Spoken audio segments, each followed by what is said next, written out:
Podemos começar a gravar, professor? Eu não posso ficar só muito tempo, porque eu tenho... Fique tranquilo. Eu pedi para o James ficar comigo aqui do lado, porque ele acompanha algumas entrevistas também. Então, se ele sentir necessidade, faz, não, tudo né, bem, mas faz algumas perguntas. Quando o senhor responde sempre para a Carolina. Pois não. Então, professor... Mesmo que eu venha lhe perguntar algo... Para cá. Isso. Assim? Ok. Ok? Tá certo o cabelo, não? Ok, tá ok. Professor, em resumo, nós ouvimos algumas vítimas e elas relatam, os relatos são muito parecidos. O que elas descrevem é que eles viriam até aqui a sociedade, que o senhor os chamava, sempre homens, jovens, bonitos, que o senhor os chamava em meio às sessões públicas para participar das sessões de ectoplasmia, e depois ir adquirindo a confiança deles, elogiando, enaltecendo a importância deles para o espírito, que eles seriam pessoas muito importantes para o espírito, que viveram outras vidas há mais de 500 anos, sempre ligadas ao clero, e que o que eles nos relatam é que o senhor diria, incorporado pelo espírito do Dr. Leocádio Corrêa, diria que o instrumento precisava muito da ajuda deles e que então o senhor ficaria sozinho numa sala, deitado numa maca, e nesse momento em que o senhor ficava sozinho com eles é que aconteceriam os abusos. O que eles relatam? Que o senhor pedia para que fosse tocado, que o senhor pedia para que o senhor tentava beijá-lo, o senhor pedia para que tocasse o baixo ventre, empurrava a cabeça para a altura do baixo ventre. Esses são os relatos das vítimas. Eu só posso dizer uma coisa para a senhora. Todos os trabalhos aqui da SBS são morais. A grande proposta do doutrinário espírita é moral. Nós trabalhamos uma ordem moral, trabalhamos uma ordem espiritual. Em hipótese nenhuma, alguém chega aqui e é chamado de público, é escolhido para fazer parte da ectoplasmia. Faz parte da ectoplasmia, fazia parte da ectoplasmia, até para exercício de passe, pessoas que foram estudar a doutrina, que fazem o primeiro módulo, o segundo módulo, o terceiro, são todos adultos, maiores, criaturas que recebem uma escola de médiuns, e a partir dessa escola de médiuns, alguns, quem sabe, tenham sido chamados. Essa ectoplasmia começa de modo geral, me põe sentado, põe as pessoas em torno de uma mesa, estende as mãos sobre mim e falam algumas coisas. Eu sou uma pessoa um pouco afetiva. Quem sabe alguns deles me dizendo que estudavam, eu tenha incentivado eles a um processo. Olha, meu filho, é bom estudar, professor a vida inteira, mas que eu tenha tentado beijar alguém, eu tenha tentado fazer qualquer gesto, ou tenha dito qualquer coisa que possa, nesse momento, caracterizar lascívia ou estação sexual ou qualquer outro elemento de ordem imoral, é absolutamente uma montagem. Uma montagem que, quem sabe, eles não saibam, mas eles estão sendo também vítimas, quem sabe, por ela e por outro grupo, o grupo que está junto com ela, para tentar... Com ela, o senhor fala... Essa tal... Com toda certeza, para tentar tirar dinheiro. Todo o processo, eu não tenho a menor dúvida que é exatamente econômico. Que eles tinham interesse em tomar conta da SBE, tomar conta dos núcleos filiados que eu tenho no Rio de Janeiro, Copacabana, eu tenho em Minas, eu tenho em vários lugares, em São Paulo. E eles, quando perceberam isso, é um patrimônio hoje grande, que eu lutei com muita dificuldade, são pessoas que me ajudaram muito, e que eles, tendo em vista tentar me desmoralizar moralmente, para ver se eu me afastaria da presidência da SBE e eles assumiriam, porque eles chegaram a fazer uma reunião onde eles categoricamente nessa reunião colocaram um celular fora da SBE, sem me convocar, sem que eu tomasse conhecimento de nada, dizendo que o tal filho dela, que está nos Estados Unidos, a quem eu devia ter mexido, se nunca esteve perto de mim esse sujeito, eu nem sei dizer que eu vi depois do vídeo, parece um demente, um sujeito perturbado da cabeça, e que eu estive perto, que um outro estive perto, que eu fiz. E isso é a maior ignomínia, eu repudio integralmente isso. Isso é uma disposição para tentar me afetar a mim, a Sociedade Brasileira dos Espíritas, mas basicamente, quem sabe, o Espiritismo. Porque não há outra solução senão isso. Eu tenho uma vida pública. Eu fui professor primário, professor do ginásio, professor de escola técnica, não a federal, escola técnica particular com a dona Juril, fui professor da antiga Faculdade de Filosofia, professor do curso de Direito da Faculdade de Direito de Curitiba, professor do curso de Direito da Faculdade Federal do Paraná, me aposentei da Universidade Federal do Paraná. Eu duvido que um aluno, alguém, diga que eu tenha um gesto, que eu tenha dito uma coisa só às pessoas. Eu repudio veementemente, acho que isso é uma injustiça contra a minha pessoa, até parece que eu sou um criminoso bárbaro, que eu sou um tarado, um doente mental, quando eu sou um sujeito pacífico, um sujeito que vivi minha vida inteira estudando, escrevendo, me compondo e ajudando pessoas. A minha vida tem sido exclusivamente dedicado, evidentemente, ao público, dedicado ao próximo. Num processo, criei o Lar Escola de Paranaguá, o Lar Escola Leocádio Correia aqui de Curitiba, que mantemos, o Lar de Campo Largo, que a gente mantém, centros espíritas com atendimento os mais variados, todos os dias, com pessoas especializadas para conversar, para ouvir. E essa é a nossa atividade. Nós não temos outra atividade. Isso eu não posso dizer outra coisa, senão vejo uma calúnia montada com toda certeza por ela, que é doente, que é uma mulher imoral. Isso sim. Eu não sou imoral, mas ela é imoral. Até por inventar uma coisa dessa, ela é imoral. Ela me conhecendo, ela sabe, ela conviveu comigo aqui dentro da casa, que eu tenho uma vida decente, uma vida até, eu diria, pura, digna e responsável. Ela, eu não posso dizer a mesma coisa. O senhor chegava a ficar sozinho com alguns médios na sessão de ectoplasmia? Com ectoplasmia, quem sabe, algumas vezes com pessoas mais antigas, como, por exemplo, o Rui, não é, Rui? Às vezes, mas sozinho, esse sozinho, doutor, é uma expectativa de me colocar, é um nível ectoplasma, uma substância que a gente tem, que alguns médios têm, começa a me dar uma aftose na boca muito grande. Então, as pessoas às vezes me tocam no meu pulso, vejo, estende as mãos, e que eles chamam retirada de ectoplasma. Tudo feito com dignidade. Veja, se eu for me submeter, eu tenho minha casa, eu teria uma vida. Não seria mais fácil eu ter uma vida se eu fosse devasso fora, né? Eu vou manchar uma sociedade que eu criei com dignidade, que minha família, meu pai, minha mãe participaram.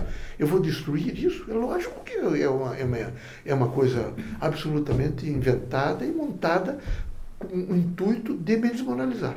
Não tem outro. Professor, alguns homens também nos relataram que o senhor teria pedido em casamento, convidado para morar junto, declarado atração. Mas, jornalista, como é que eu vou fazer uma coisa dessa? Eu duvido que alguém com decência, como que eu vou pedir alguém em casamento? Eu tenho na minha vida, mas eu vou casar com um homem, eu vou viver uma coisa. Isso é uma ignomínia, é uma loucura. Não é? Que eu beijei, eu vi que eu beijei do sujeito. Mas veja, eu sou decente.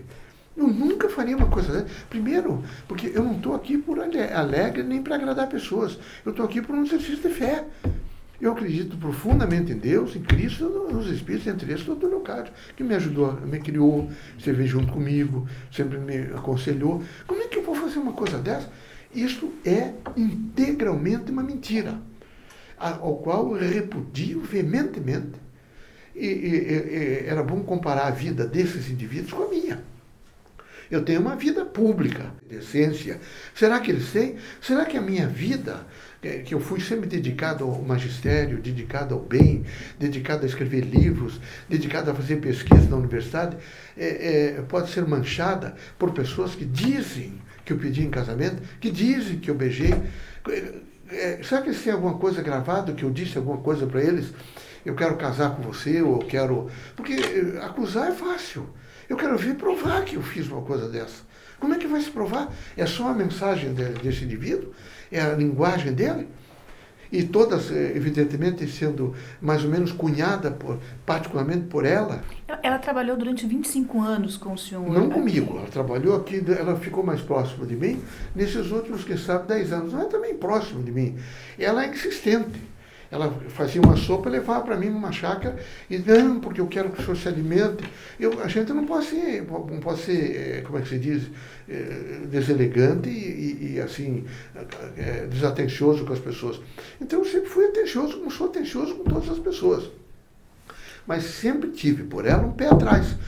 Até porque eu conhecia a sua vida pregressa. Eu a oportunizei, a fiz professora da escola, dando conselhos para ela permanentemente. E aí, isso, Maria, você é bem casada, procure, entenda que Deus te deu uma oportunidade de renovação de vida. Foi o que eu fiz ao longo da vida para essa mulher. Eu não fiz outra coisa, eu nunca a tratei mal, nunca propus qualquer coisa para ela, nada, absolutamente nada. Agora, acho que ela tinha outras intenções. Nunca me falou. Mas não é possível uma coisa dessa.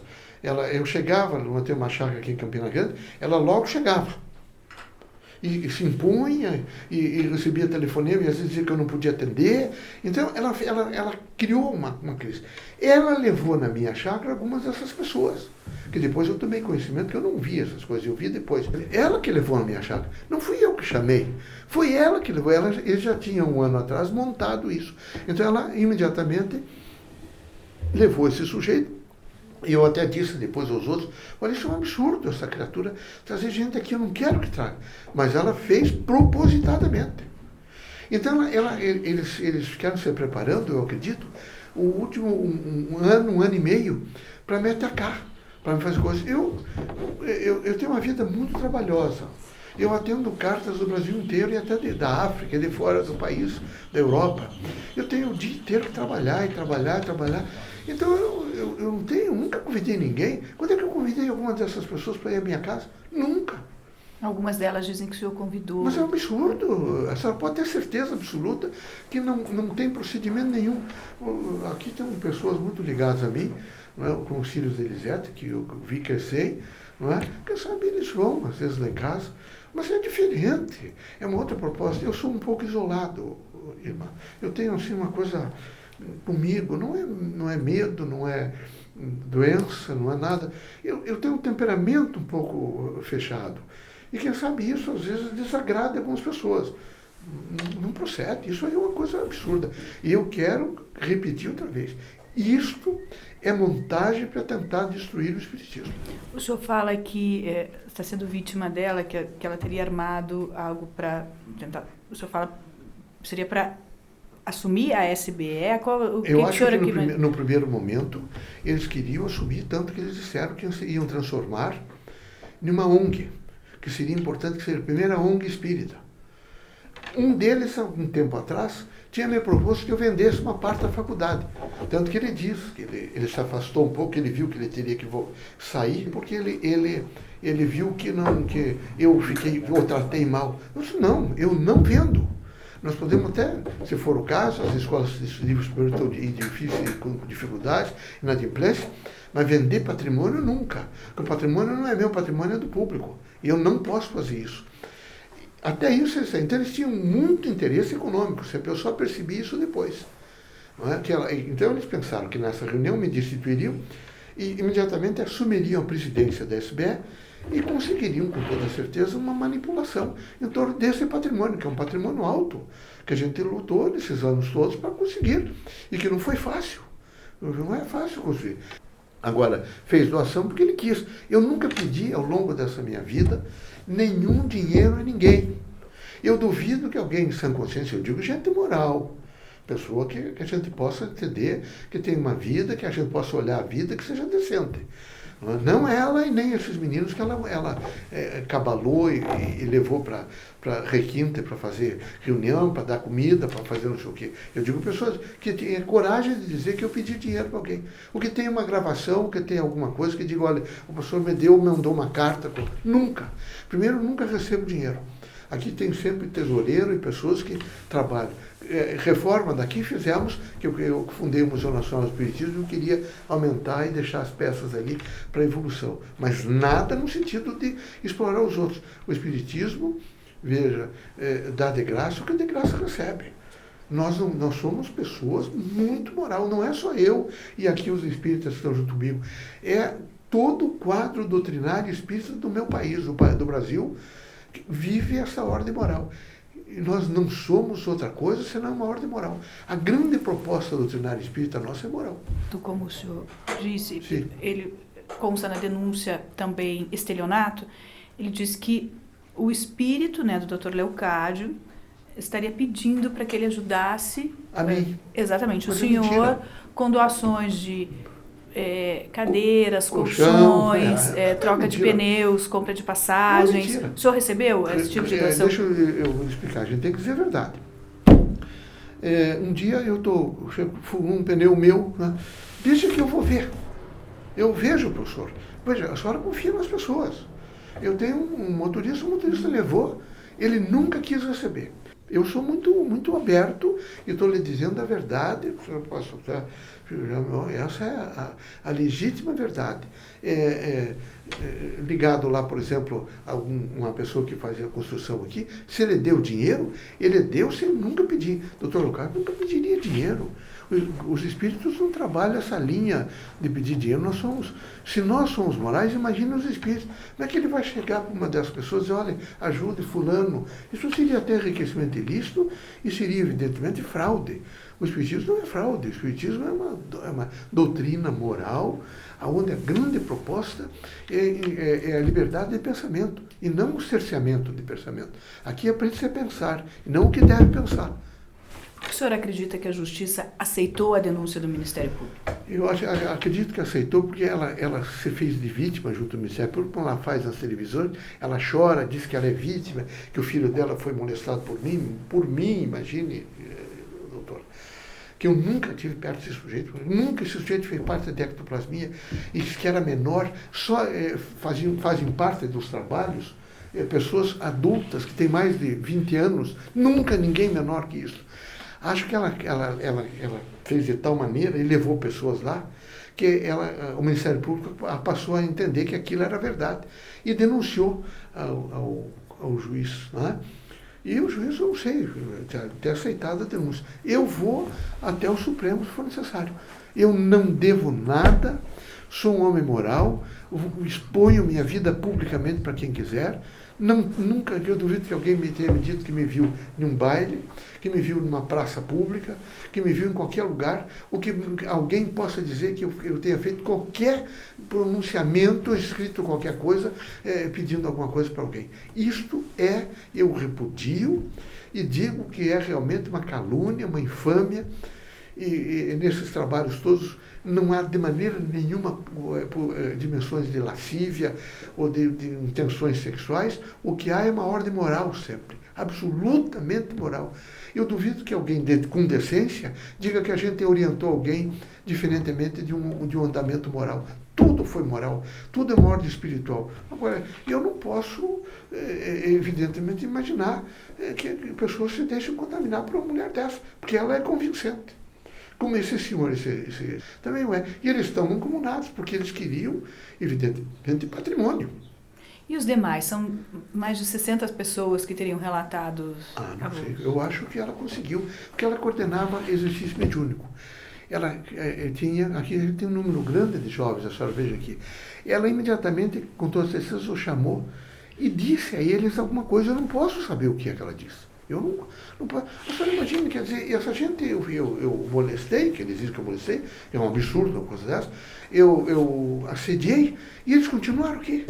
Quer dizer, é um assédio e ninguém reagiu, ninguém nunca me disse nada, ninguém disse nada às outras pessoas idosas, como o professor Alfeu. Aqui tem pessoas à noite respeitáveis, jornalistas, advogados, desembargadores, pessoas que vêm aqui. Quer dizer, ninguém disse nada. Continuaram sendo assediados, mas assediados como? Esse assédio é o quê? O que é esse assédio? Essa coisa de dizer que eu puxei para... Isso é um absurdo, doutor. Isso é a coisa mais, eu diria, improcedente que eu vi na minha vida. Professor, a gente está aqui para ouvir o seu lado, por isso eu estou colocando algumas questões pontuais. A gente conversou com um casal, eles são pais de um menino que agora está morando em Londres, tem por volta de 40 anos. E o depoimento deles é um tanto marcante, que o pai diz assim, que levava o filho para ser abusado. Como que o senhor vê? Nada, mas isso é um absurdo. Eu sei quem é. Ela fez professora também. Ela me procurou e me disse, ele contou para mim, ele vai ter que contar para o pai que ele é homossexual. Será que o senhor, como líder religioso, poderia ouvi-lo? E eu ouvi. E ele me disse algumas coisas até difíceis, horrível. Eu falei, por que você tem necessidade de dizer isso ao pai? Por quê? Não diga, pai, faça a sua vida. Ele já era adulto, dentista. Foi quando eu conversei com ele. Quando eu o conheci, ele já era dentista. Então não conheço. Ele disse que foi por volta de 16 anos que ele começou a participar. Eu 16 só anos estava conheci nessa quando ele já era dentista. Que ela me chamou e me pediu para que eu o ouvisse. Aí eu ouvi. E ele me contou que ele tinha tendências homossexuais. Eu disse, você procure se aceitar como pessoa, viva a sua vida, mas procure ser forte, sua mãe merece crédito, o pai também, evite de entrar no mérito dessas questões, são questões extremamente delicadas. E foi o que eu disse. Imagine que eu vou fazer uma coisa dessa, que eu vou abusar de um menor. Eu sou advogado, eu conheço a lei. Isso é improcedente e incongruente. Como que o senhor está passando por essa fase, desde que iniciaram essas denúncias? Eu estou passando por essa fase assim com uma grande provação, que eu imagino, fui muito amigo do Chico e sei que o Chico passou também. Passando por essa fase com uma provação, evidentemente, quem sabe para que eu possa entender que a vida da Terra é muito difícil e que eu preciso, quem sabe, mais cuidado até para selecionar pessoas perto de mim, não é? Mas lhe digo com toda a franqueza que, como eu não tenho nenhum desvio, eu não tive nenhum desvio de tudo isso, eu examinei, pedi até para o Roger que fizesse, me relatasse alguma dessas coisas, para ver se eu quero ouvindo, quem sabe, eu possa descobrir que eu disse alguma coisa. Nada. Absolutamente nada. Como que o senhor pretende comprovar a sua inocência, professor? Eu acho que, em primeiro lugar, pedindo que vejam minha vida pública. Segundo, que eu acho que não, eles têm que provar também. Isso não pode ser absolutamente jogado e que eu tenha que aceitar. Não é possível. Porque eu sou advogado, fui professor de direito a vida inteira. Se isso for, você está aí para... Se isso for simplesmente a palavra de alguém que tem uma vida que eu não sei como, eu nem conheço, algumas pessoas eu não conheço. Eu não conheço. Não é? A única coisa que eu posso dizer é que eu não fiz isso e que isso tudo está montado em torno de um eixo econômico. Eu não tenho outra situação, não tenho outra visão senão esta.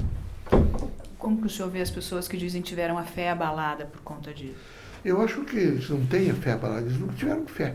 Eles são pessoas, como é o caso dela, não é? Fé abalada, ela colocou algumas pessoas aqui com fé abalada, quando ela, casada, procurou se relacionar com outras pessoas aqui dentro da casa. Eu tive que chamá-la e dizer a ela que ela tivesse decência, que isso não era bom. Isso sim, ela criou vários constrangimentos aqui. Mas depois eu imaginei que ela podia melhorar. Mas ela não melhorou. Ela, depois, com esses eventos todos, eu cheguei à conclusão que ela só piorou, que ela é dissimulada, que ela é mentirosa. Não é? Eu tenho uma declaração da irmã dela dos Estados Unidos que diz textualmente que ela é uma pessoa doente, que procurasse reagir e que eles não querem nem vê-la, porque ela não foi nem ver a mãe.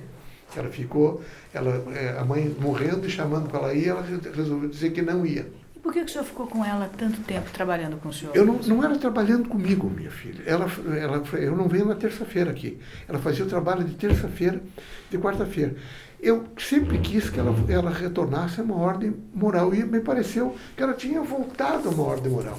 Tanto que eu pedi que ela fosse professora da escola, oportunizando que ela trabalhasse conosco na escola. E não posso dizer nada lá, diretamente na escola, mas sei que ela fez algumas coisas lá também. Ela cuidava do senhor? Não. Ela era seu braço direito? Não, braço direito não. Cuidava de mim, mas cuidava como? O que ela afirma é que ela mudou-se para Campina Grande do Sul, muito próximo à sua chácara, para cuidar do senhor. Mas de maneira nenhuma. Ela disse que fazia sopas para Isso o senhor. Isso sim, é o que eu lhe disse já. Que arrumava a cama para o senhor, Não, que o esperava até de madrugada. O que ela dizia é que a missão dela, segundo o Dr. Leocádio Correia, seria ela cuidar do senhor. Ela está inventando. Ela está O absolutamente... ponto mais importante, ela disse que ela se mudou de Curitiba para perto do senhor, porque cuidaria do senhor para o resto da vida. Vida. Não, exatamente. absolutamente incongruente e mentirosa.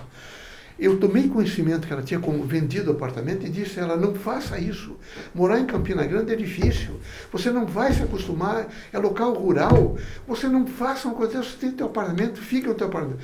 Não, porque eu quero ir, porque comprou, construiu casa, não sei o quê. Tanto que se eu fui 3 vezes à casa dela, fui muito. Eu não fui mais do que isso. Não é? Ela realmente levava sopa. Eu já disse isso, senhora. Eu chegava, às vezes ela levava sopa. Eu procurei sempre evitar. Ela está falando que ia evitar, porque ela ficava aqui no trabalho de quartas-feiras, e na quarta-feira, ou então na sexta-feira que ela ficava, quando ela morava em Campina Grande, eu ia com ela, e ela me deixava na minha chácara. Mas ela nunca me arrumou cama para mim. E se arrumou, quem sabe, soltou coxa, eu estava chegando lá, ela estava fazendo alguma coisa, ela me ajudou a colocar a coxa. Mas ela nunca teve intimidade na minha vida, de maneira nenhuma. Nunca cuidou de mim. Eu sempre fui um sujeito, eu tenho 78 anos, mas eu sou rígido. Eu tenho uma mente normal, eu não sei.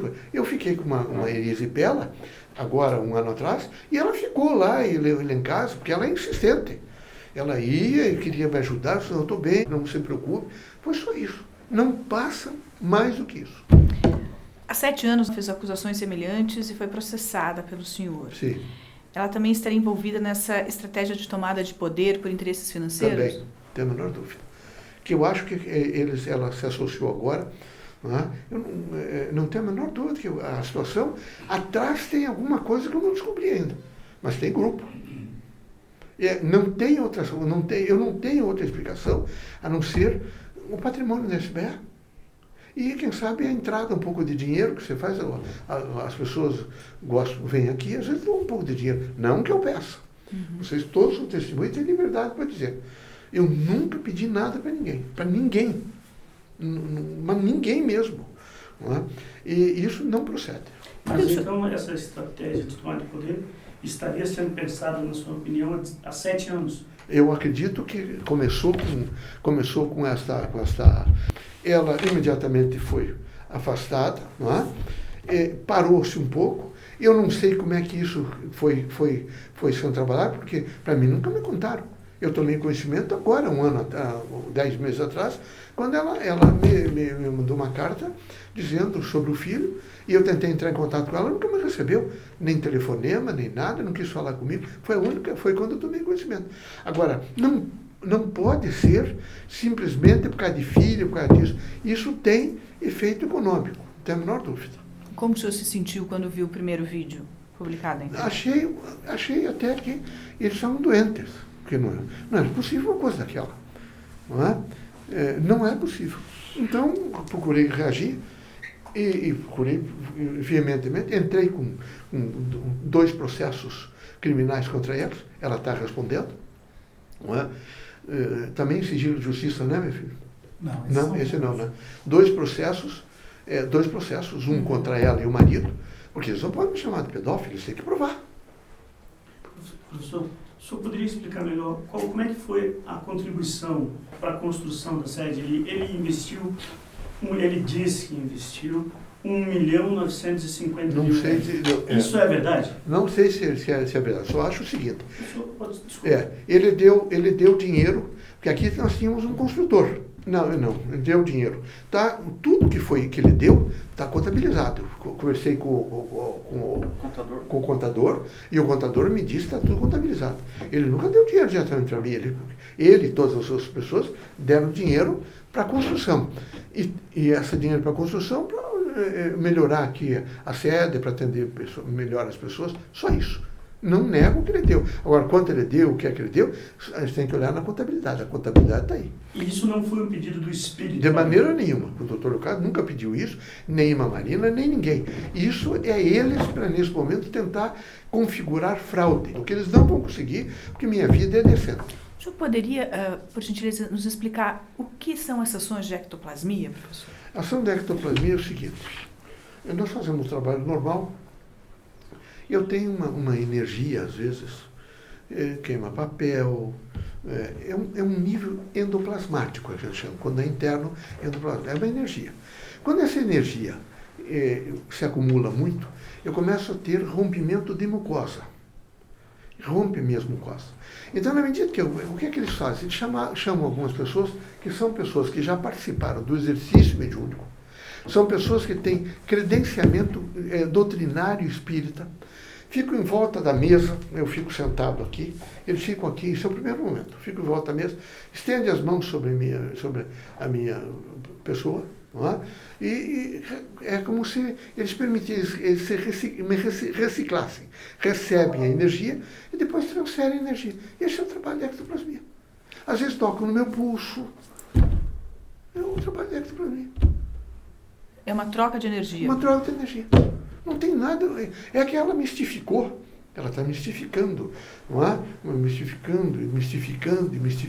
É uma mentira. O atendimento aqui público é feito público, com luz clara. Eles ficam sentados aqui, manifestados, a pessoa chega e entrega. Tudo é claro, tudo é absolutamente claro. O professor, ele disse que essa primeira sala, essa sessão com mais pessoas seria numa primeira sala. E então haveria uma segunda sala, sim, onde vão um grupo menor de pessoas nessas salas onde aconteceriam os abusos, e nessas salas o senhor ficaria sem camisa. Mentira. E também, às vezes, com a calça aberta. Mas que absurdo. Essa segunda sala existe e o senhor alguma vez fica... Nada. De maneira nenhuma. Imagina, tem um guarda-pó, meu filho. Nós trabalhamos aqui com guarda-pó, todos nós com roupa. Mas como é que nós vamos? Isso seria imoral. Como é que a gente vai fazer um trabalho desse? Se o trabalho está sentado numa ordem moral, isso é uma total infâmia.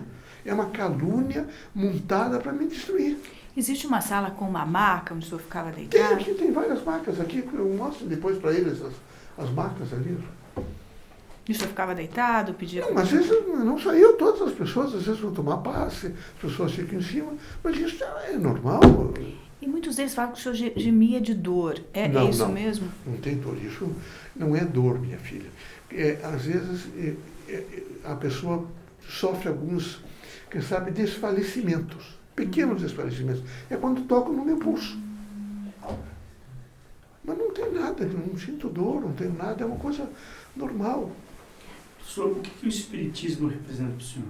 O que é o Espiritismo? O Espiritismo é, para mim, um grande centro, uma grande oportunidade de eu, nesse momento, evoluir. Eu tenho uma consciência crítica de que eu vim missionariamente, que eu devo estar trabalhando continuamente em torno do Espiritismo.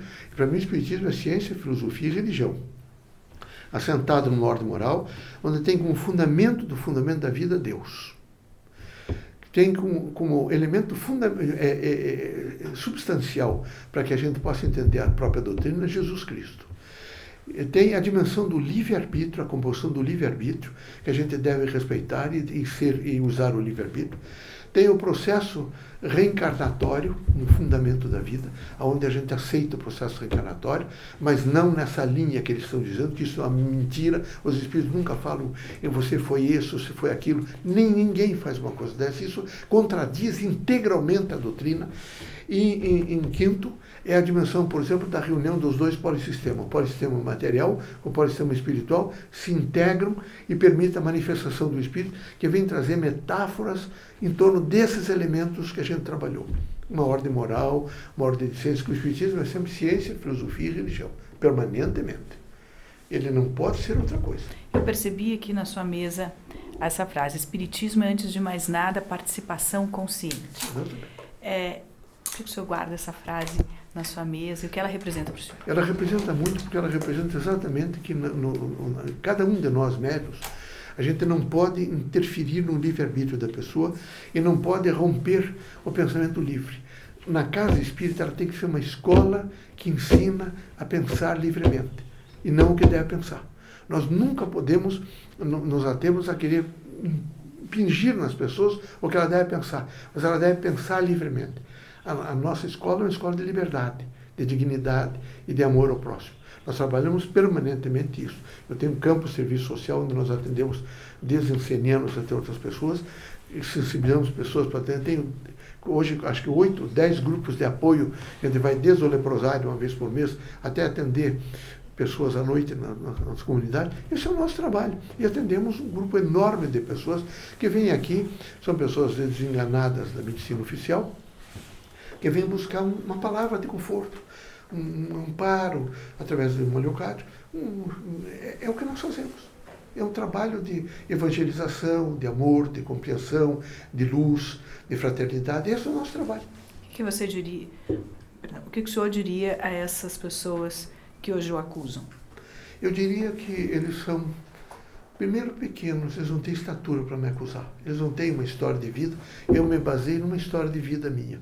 Tudo que eu estou dizendo para a senhora é a minha história de vida. É meu trabalho, minha luta para estudar, minha luta para me afirmar, minha luta para alcançar ser a fé. Eu diria que eles não têm essa estatura, que eles são precários e que eu tenho um pouco de piedade deles, porque quem semeia vento colhe tempestades. Eu acho que o doutor Lucas deixou em uma das mensagens dizendo que a gente não brinca com o bem, que não pode brincar com o bem. Eu acho que eles estão, nesse momento, tentando vilipendiar o bem. E o bem é sempre maior do que o mal. Eu tenho certeza absoluta que isto custará caro a eles. Que Deus se apiede deles. O senhor acha que essa exposição deles, de todos eles, que falam alguns de cara limpa, dizendo que eles foram abusados sexualmente, tudo isso faz parte de uma grande armação? Uma grande armação. Mas abusado, o senhor, vocês perguntaram para eles, abusado como? O que é abusado? O que eu fiz? Eu só faltava dizer que eu tive relação sexual com eles, eles estão loucos? Mas é um absurdo uma coisa dessa. Isso não é integralmente improcedente. Integralmente. Perfeito. Tá bom? Quero até dizer para vocês o seguinte. Desculpe, quem sabe fazê-los passar, vir até mim, né? Mas podem ter certeza absoluta que vocês estão diante de um homem limpo e digno. Viu? Agradeço muito. Um dia vocês se estiverem aqui, não precisam, quem sabe, consultar. Venham aqui. Venham aqui, entrem aqui. Está aberto isso aqui. Eu tenho que... Professor, muito obrigada mais uma vez, professor. Vamos receber tudo de bom do senhor, viu? Só cuidar com o enroscou aqui, tira o telefone, que enroscou aqui. É emocionado, né, professor? Vamos lá. Você vê a história invertida, né? Você procurar o vilão e encontrar a vítima. Por favor, nos ajudem. A responsabilidade de vocês é muito grande. Vocês são o quarto poder, administra esse sentido de vida forte, toda a extensão que agora vai assistir. Um período aí de crise que a gente está sofrendo. Eu sou o diretor da Faculdade Dr. Leocádio José Correia, e se quiser me entrevistar, eu conto, inclusive, dos alunos que me procuraram por assédio dessa senhora. Pode escrever isso.